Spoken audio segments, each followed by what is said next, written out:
Just how bad are things in Pakistan? Well, I'm going to show you a slide deck wherein the former Test cricketer of Hindu origin, in fact, the last Hindu to have played for Pakistan, Danish Kaneria, relates his experiences. He's no longer living in Pakistan, and what you are going to see is going to make your spine chill. This is really bad situation. We've been telling you three girls from the minorities, whether it is Sikhs or Christians or Hindus, are being abducted. They are waiting. They know exactly when a girl is going to turn 12 or hit puberty, and then they take her away. This is the most inhuman way to treat human beings. These people need the strictest, harshest punishment possible, and I don't know when that is going to happen, because United States is turning a blind eye. I'm hoping that these series of revelations will open their eyes and they will do something and do it right. Here we go.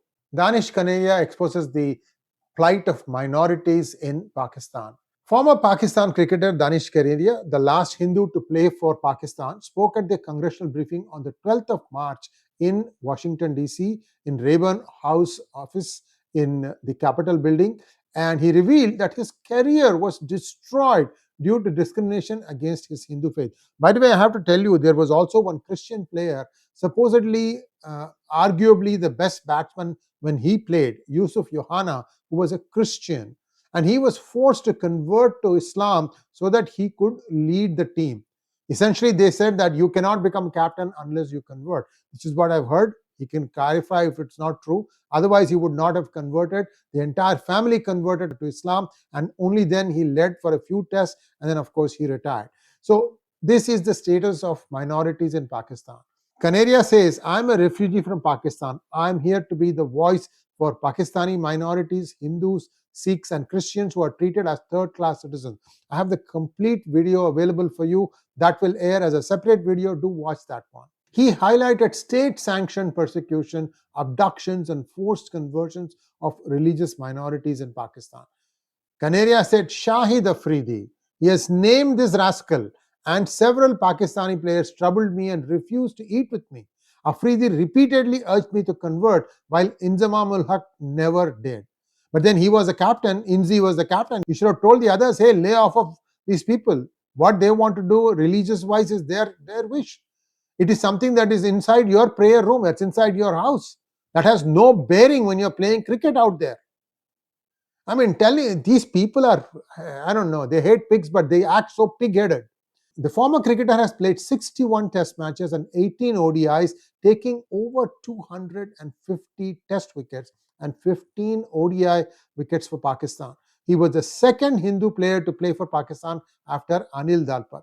After Kaneria's speech, Sree Thanedar, his speech also we are going to carry separately, and he urged the State Department to take immediate action by exerting diplomatic pressure on Pakistan to secure the release of kidnapped Hindu women and girls. We have lost count, viewers. It's that bad. Demanding laws to prevent forced conversions of Hindu, Christian, and Sikh girls through abduction and coercion. See, who is framing the laws and who is obeying them? They need that army to be completely, defang them completely. Take away all their arms and weapons. Take away the F-16s. America itself has given so much aid and ammunition. Take them away. See what they do then. Conditioning future US aid to Pakistan on measurable improvements in the safety, welfare, and demographic health of its religious minorities. Yeah, don't use your usual swamp people to put into this group, assuming you form this group. People like us are the ones who are the real voice. Please include us in this. Congressman 𝗏𝗏𝗏𝗏 expressed deep appreciation for the briefing and reaffirmed his commitment to advocating for persecuted minorities globally. Veteran journalist Asma Nomani, she used to work for the Wall Street Journal. She was a good friend with Daniel Pearl, who got executed by the Al-Qaeda. You remember that happened. And Daniel Pearl was a Wall Street Journal reporter also. What did they do? His only sin was that he was a Jew and he was an American.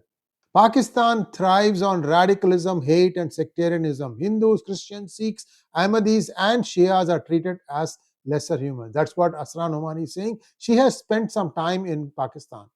We also had a Shia Hazara, Zeba Muhammad Arif, who lived in Pakistan, detailed the brutality faced by her community.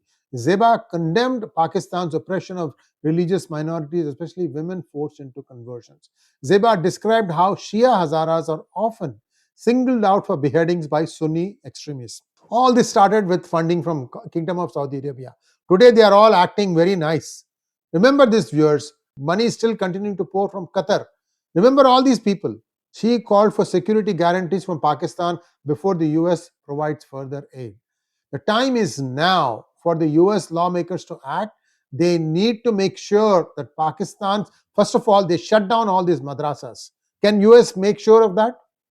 Can they mandate that we see a single madrasa and we are going to take away all the funding with clawback provisions?